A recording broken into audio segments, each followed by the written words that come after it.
Saint of the day of July 11, Saint Benedict of Nursia.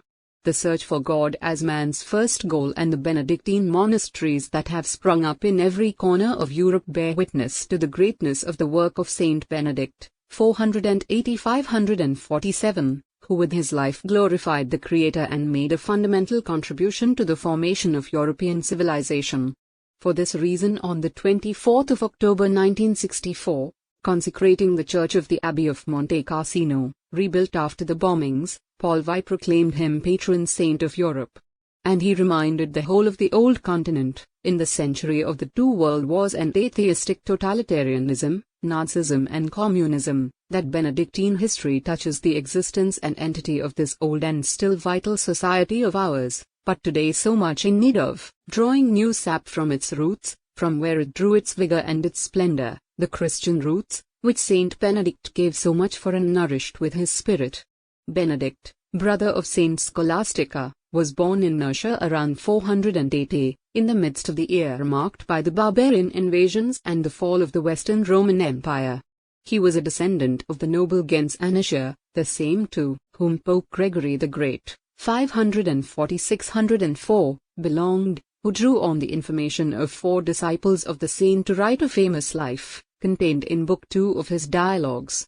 As a teenager he was sent by his parents to study literature in Rome.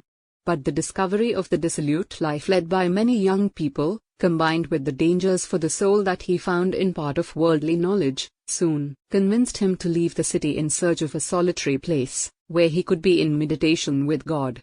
After an intermediate stage, the young man reached Subiaco. Here he lived for 3 years in a cave in total solitude. That first period in Subiaco marked Benedict's spiritual maturation. He was not spared the assaults of the devil and in particular 3 great temptations, self-regard, sensuality and anger, which the saint overcame with prayer and penance. He then agreed to act as a spiritual guide for monks who lived in a nearby monastery, but soon left them because they grew tired of his austere discipline and tried to poison him. In about 30 years he founded 13 monasteries in the Anine Valley.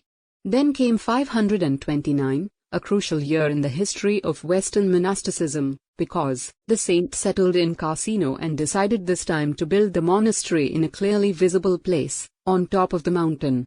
Benedict XVI, taking his cue from the words of Pope Gregory, saw in this choice a symbolic value, linked to the inner development of the patron saint of Europe. Monastic life in hiding has its own raison d'etre, but a monastery also has its own public purpose in the life of the church and society. It must give visibility to the faith as the strength of life. On the hill of Monte Cassino, Saint Benedict composed his famous rule, which sets the principle of stability of the place for the monks and collects the best of the ancient monastic tradition, from Saint Pachomius to Saint Basil, whose teachings he explicitly recalled. Therefore Saint Gregory was right to write, "The man of God who shone on this earth with so many miracles did not shine less for the eloquence with which he was able to expose his doctrine, often summarized with the maxim ora et labora." Benedict, in fact, admirably marked the day in moments of work and prayer. It was he who codified the liturgy of the hours, referring to the words of the psalmist, "7 times a day I have praised you," and pointed to the balance between action and contemplation as the way to God. Central is the objective of doing the divine will. Through obedience, I address myself personally to you, whoever you are, who, having decided to renounce your own will, are armed with the strong and valiant weapons of obedience, he wrote in the prologue of the rule. Obedience is due first of all to the abbot, who in the monastery takes the place of Christ and must in turn be a tender father and strict master. Thanks to obedience, the soul can progress in the virtue of humility, according to a path divided by the saint into 12 degrees. In Benedict's thought, every activity, from the study of the word to manual labor, must be directed to the greater glory of God and thus to the conquest of paradise. Just as there is a bad zeal, full of bitterness, which separates from God and leads to hell, so there is a good zeal, which leads away from sin and leads to God and eternal life. The thirst for salvation, for himself and for souls, was therefore the polar star of all his life. The vision that Benedict had in his last earthly years is well known, when, While he was watching in prayer, the whole world was placed before his eyes, almost gathered under a single ray of sunshine.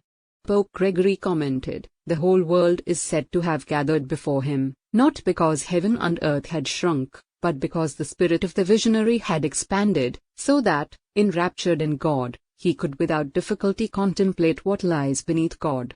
It is a gaze, that of Saint Benedict, that Europe is called to rediscover. Patron saint of farmers, agronomists, architects, chemists, engineers, speleologists, Europe.